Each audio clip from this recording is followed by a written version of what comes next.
सभी भाइयों को। तो आज आपके लिए एक और नई इन्फॉर्मेशन लेके आया हूँ। मेरे भाई सभी ये पूरी वीडियो देखना, ठीक है। इसमें मैं पूरी डिटेल शेयर करने वाला हूँ आपको क्या क्या चीज़ें चाहिए होगी, ठीक है। एसएसपी वाली पीसी इंपॉर्टेंट है या पासपोर्ट वाली जरूरी है, ठीक है। और एम्बेसी में कितनी फ़ीस लगती है, अब कितनी हो गई है, ठीक है। और वर्क परमिट कितने टाइम के लिए वैलिड होता है जब वर्क परमिट आ जाता है आपका, ठीक है। और इसमें एज कितनी चाहिए, ये सारा कुछ प्रॉपर जो भी आपको कंपनी चेंज करनी चाहिए या नहीं करनी चाहिए, आज मैं पूरा जानकारी आपको बताऊंगा, ठीक है। अब मेरा जो व्लॉग बनेगा आज उसको स्किप मत करना, अगर स्किप करोगे तो ये आप ये जानकारी जो मैं दे रहा हूँ वो निकल जाएगी, ठीक है। तो चलिए जल्दी से जल्दी शुरुआत करते हैं हमारे नए व्लॉग की। तो अब मैं आपसे एक और रिक्वेस्ट करना चाहता हूँ कि भाई मैं काफ़ी बार बोल चुका हूँ कि पीसीसी बनवा के रखो। जितने भाई फ़ोन कर रहे हैं, जब कहते हैं डॉक्यूमेंट रेडी है, जब पीसीसी की बात करता हूँ भाई वो तो मैंने अप्लाई नहीं की।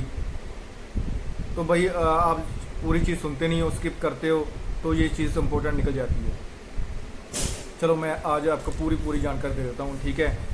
अब देखो एसएसपी वाली पीसीसी और पासपोर्ट वाली पीसीसी कब और कैसे चाहिए मैं डिटेल में बताता हूँ।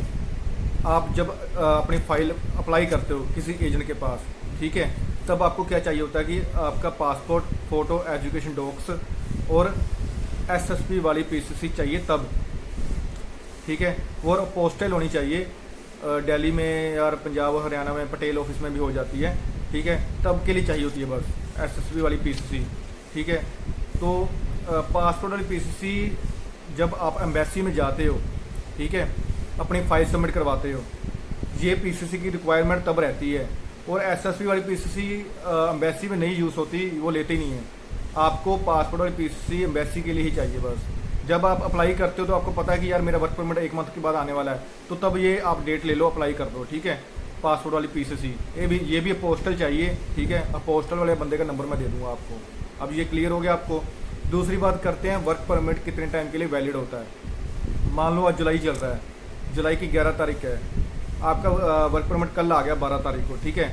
और ये 12 तारीख से लेके जुलाई की और अगले 6 मंथ तक आपका वर्क परमिट वैलिड रहता है। 6 मंथ के अंदर आपको फाइल सबमिट करवानी पड़ती है, बट आपको लेके चलना पड़ेगा कि 3 मंथ या 4 मंथ आपको लेके चलना पड़ेगा कि एम्बेसी टाइम लगाती है, ठीक है। चलो वैसे हमें सेफली चलना है ना, तो वर्क परमिट एक्सपायर हो जाए, ठीक है। अगर मान लो कि 2 मंथ रह गए, आपने फाइल सबमिट कर दी, ठीक है, ऊपर से आपका वर्क परमिट भी एक्सपायर होने वाला है और अभी तक आपका वीज़ा भी नहीं आया, तो फिर आपका रिजेक्शन आएगा, ठीक है। वो रिजेक्ट कर देंगे आपकी फ़ाइल। तो जैसे ही वर्क परमिट आता है, आप तुरंत ही वीएफएस की अपॉइंटमेंट उठाइए और अपना काम शुरू कर दीजिए। तो तीसरी बात करता हूँ कि एज क्या रिक्वायरमेंट है, ठीक है। कितनी एज वालों के वीज़ा आ सकती हैं और कितनी डेडलाइन पे, मान लो कि ज़्यादा से ज़्यादा कितनी एज वालों के वीज़ा आ सकते हैं, ठीक है, और कितने के नहीं आ सकते। 21 एज होनी चाहिए, ठीक है। 21 साल की उम्र होनी चाहिए। 21 साल से कम होगी, अप्लाई तो करवा देंगे लोग, ठीक है, पर वीज़ा रिफ्यूज़ होने के चांसेस 50% है। और 45 से अबव एज है, ठीक है, जैसे 50 है, 46 है, तो फिर भी वीज़ा रिफ्यूज़ होने के चांसेस होते हैं, ठीक है। ये होता है कि 50% चांस है। जिसका इसके बीच में एज है उसका तो कह सकते हैं कि हाँ भैया 99% लेके चलो कि उसका वीज़ा आएगा ही आएगा। एज का भी आपको रिसॉल्व कर दिया। तो आगे चलता हूँ, पासपोर्ट ऑफिस में पीसीसी मान लो एक दिन रह गया, आप ऑफिस वीएफएस पहुँच गए, आपका पीसीसी सिर्फ 2 दिन का वैलिड बचा है, तो अब आप क्या करोगे। वहाँ पे क्या होता है कि अगर आपकी एक दिन भी वैलिड है ना पासपोर्ट में पीसीसी, तभी भी वो वैलिड ही मानी जाएगी, वो ले लेंगे, ठीक है। वो मना नहीं करेंगे आपको लेने से, क्योंकि एक्सपायर नहीं होनी चाहिए, उसका डेट एक दिन भी ऊपर नीचे नहीं होना चाहिए। चाहे एक दिन रह गया है, ठीक है, एक दिन के लिए वैलिड है, तभी भी आपकी पीसीसी वो ले लेंगे एम्बेसी वाले। तो इसमें क्या है कि मेरे भाई गलतियाँ पता क्या करते हैं, वो फोटोग्राफ्स लेके जाते हैं, तो पीछे क्या करते हैं, जो पर्दा होता है पीछे का, जैसे मेरे पीछे लगा हुआ है ना, वैसा पर्दा करवा लेते हैं, ठीक है। और कैप ले लेते हैं, गोगल्स डाल लेते हैं, जो मान लो चश्मा हो गया अपना, जो निगाह वाला चश्मा हो गया वो डाल लेते हैं। ये आपकी नहीं चलेगी एम्बेसी में, ठीक है। जब आप वीएफएस में जाओगे तभी ये नहीं चलेगी। वाइट बैकग्राउंड होना चाहिए, 80% फेस होना चाहिए, ठीक है। 35x45 ये चीज़ें होनी चाहिए आपको, ठीक है। आप किसी भी फोटोशॉप पे जाओगे वो खुद ही बता देगा आपको। तो भाई ये चीज़ें आपको कंपलसरी है, ठीक है। तो आगे बात करते हैं बेसिक में कितने पैसे लगते हैं, मान लो बेसिक में कितने लगते हैं और प्रीमियम में कितने लगते हैं। बेसिक में पहले लगते थे 10,100, अब 12,100 कर दिया उन्होंने। तो जो प्रीमियम है उसमें 15,100 लगता था, अब 17,100 हो गया। मेरे ख्याल से अभी प्रीमियम में और भी बढ़ा देंगे, शायद 19,100 कर देंगे, 90,100 कर देंगे। मुझे ये समझ नहीं आ रहा वो क्यों कर रहे हैं, क्या दिक्कत है। ठीक है, उनका मन करता है वो बढ़ा देते हैं, उनका मन गिराते नहीं है, बढ़ाना उनको आता है। ठीक है, जो चोर बाजारी है सबसे बड़ी। जो डॉक्स हैं हमारे, ठीक है, जब आपका वर्क परमिट आ गया तब आपका जो एजेंट है डॉक्स भेजेगा, आपको डॉक्स वैसे ही लगाने हैं। ऐसा नहीं है कि मान लो ने इंश्योरेंस भेजी, इंश्योरेंस का पेज है 7वां, आपने लगा दिया 12वें नंबर पे। ये नहीं चीज़ें करनी, आपने बिल्कुल करेक्ट फॉर्म में लगाना है। एक उस पर पेज पे लिखा होता है पेज 1 पेज 2, वैसे ही लगाना है आपने। गलत कोई चीज़ नहीं करनी है आपने, वो आपको बताएंगे नहीं कुछ भी। ठीक है, वो ले लेंगे, बाद में आपको दिक्कत आएगी। और जो हमारे VFS में, हमारा तो क्या है यार, बेड़ा गर्क किया उनका। तो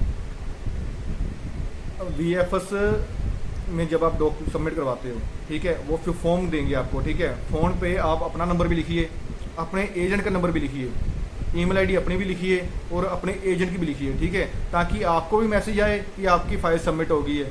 ठीक है, और आपके एजेंट को भी आए। ठीक है, बाकी जो आपकी एजेंट के साथ सेटिंग है वो आपको पता ही है। ठीक है, अब हम बात करेंगे कि आप कंपनी चेंज कर सकते हैं या नहीं। हम मान लो क्रोएशिया पहुंच गए, आप कंपनी चेंज कर सकते कि नहीं, और इसके बारे में आपको डिटेल में बताऊंगा।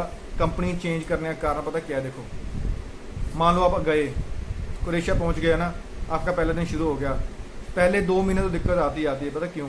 क्योंकि हमें काम यहाँ पे हम करते नहीं है। ठीक है, हम काम यहाँ पे कोई और कर रहे होते हैं, वहाँ पे कोई और करना पड़ता है। ठीक है, तो 2 महीने 2 मंथ तो आपको मतलब कि दिक्कत आएगी।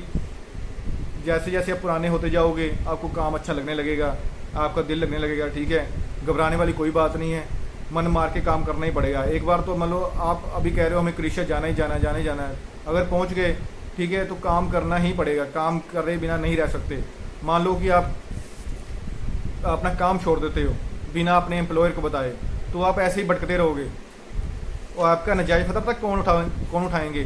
जो आपके साथी हैं, वो ही आपसे पैसे ले लेके आपको इतना कंगाल कर देंगे, आप कहोगे यार मैं इंडिया वापस चला जाता हूँ। इसलिए जिस एम्प्लॉयर के पास जा रहे हो उसके साथ बिल्कुल अच्छे से रहो, फेयरली लो, मतलब उसको ट्रुथ बोलो। ठीक है, फेयर काम करो उसके साथ, चोर बाजारी मत करो कि जैसे टायर पंचर हो गया ये करवा दिया, कोई लॉन्ड्री काम खराब हो गया ये करवा दिया, बिल ज़्यादा बढ़ा के पेश कर दिया। कुछ लोग हमारे करते हैं, ज़्यादा दिमाग उनका चलता है। ठीक है, वो दिमाग ज़्यादा चलाने की वजह से ही लोगों को काम ख़राब कर देते हैं। अपना जितना ट्रुथ बोलोगे, जितना सच्चाई से काम करोगे, जितना मेहनत करोगे, आपका एम्प्लॉयर आपको छोड़ेगा नहीं। ठीक है, वो आपको टाइम पे पैसे भी देगा और टाइम पे आपको अकोमोडेशन भी देगा, बढ़िया अकोमोडेशन भी देगा। ठीक है, इंसेंटिव बढ़िया मिलता है। जैसे कोई फेस्टिवल आ गया, क्रोएशिया में तो आते ही रहते हैं, क्रोएशिया तो है ही फेस्टिवल का इलाका है, वहाँ पे आते ही रहते हैं। ठीक है, नेक्स्ट बात करते हैं कि जो भाई कंपनी छोड़ना चाहते हैं बट अपने एम्प्लॉयर को बताना चाहते हैं। ठीक है, अगर आपका एम्प्लॉयर अच्छा है, ठीक है, तो आप क्या कर सकते हो कि उससे NOC ले सकते हो। ठीक है, मान लो कि पहले अपना कोई नया एम्प्लॉयर ढूंढो, अगर वो मिल गया, ठीक है, वो एग्रीमेंट कर लिया उसके साथ, तो आप पहले अपने पुराने बंदे से भी बात करके रखो कि मैं ये नई कंपनी ज्वाइन करना चाहता हूँ, मेरे को NOC दे दो। अगर NOC मिलेगी तो आपकी नई जगह पे TRC अप्लाई हो जाएगी। अगर NOC नहीं लोगे, बिना एम्प्लॉयर को बताए जाओगे, तो आप फंसोगे, बुरा फंसोगे, आप इधर उधर भटकते रहोगे। उसको भी पता कि ये कंपनी से भाग के, पुराने जो नए एम्प्लॉयर के पास जाओगे उसको भी पता ये कंपनी से भाग के आया है, और फिर वो आपको सैलरी नहीं देगा। उसको पता है कि इसको ज़रूरत है, ये किसी को बोल नहीं सकता, भागा हुआ बंदा है, तो आप भगोड़े ही रहोगे सारी उम्र। तो इसलिए मैं कह रहा हूँ जिस कंपनी में जा रहे हो उस कंपनी में फिट होने की कोशिश करो, काम आपका अच्छा ही चलेगा। ठीक है, तो मैं अब ये बात करूँगा वीज़ा एक्सटेंड, ठीक है, आपका कैसे होता है। मान लो आप रशिया चले गए, ठीक है, आपका 1 साल पूरा होने वाला है, 1 साल का वीज़ा मिलता है। किसी का सीजनल वर्क परमिट होता है 6 मंथ का ना, तो TRC चलो 1 साल की बनेगी। तो वीज़ा एक्सटेंड कैसे होता है, आपका जो एम्प्लॉयर है, ठीक है, जैसे ही आपकी ड्यू डेट आएगी एक्सटेंड की, तो वैसे ही वो अपने आप खुद उसको पता लग जाएगा, वो अपना आपका वीज़ा एक्सटेंड करवा देगा। आपको कुछ करने की ज़रूरत नहीं है, आपको बस आपके जो फॉरेन का नंबर होता है उस पर कोड आता है, ठीक है, वो आपको देना है, वीज़ा एक्सटेंड हो जाएगा। ठीक है, आपको पासपोर्ट सबमिट करवाना है, फिर आपका दोबारा से वीज़ा एक्सटेंड हो जाएगा। पहले यही होता है, सभी देशों में यही होता है। और जो आपका एम्प्लॉयर टैक्स, वो जहाँ पे टैक्स होता है वो आपका एम्प्लॉयर ही उतारेगा, ठीक है। आपको कुछ पे करने की ज़रूरत नहीं है। एम्प्लॉयर अच्छे होते हैं सभी देशों के, वो आपका टैक्स वगैरह खुद दे देते हैं, ठीक है। इंश्योरेंस भी आप करवा देते हैं, मेडिकल आपका फ्री होता है, आपको पता ही है। तो सभी कोई मेरे से क्वेश्चन छूट गया आपका, मतलब कोई ऐसा डाउट है आपको जो मन में था तो छूट गया, वो आप मेरे कमेंट में पूछ सकते हो, ठीक है। कमेंट में नहीं तो मेरा व्हाट्सअप का नंबर मैंने दिया हुआ है, डिस्क्रिप्शन में मैंने अपना व्हाट्सअप का लिंक दिया हुआ है, आप ज्वाइन कर सकते हो, ठीक है। तो इसके साथ वीडियो की एंडिंग करते हैं।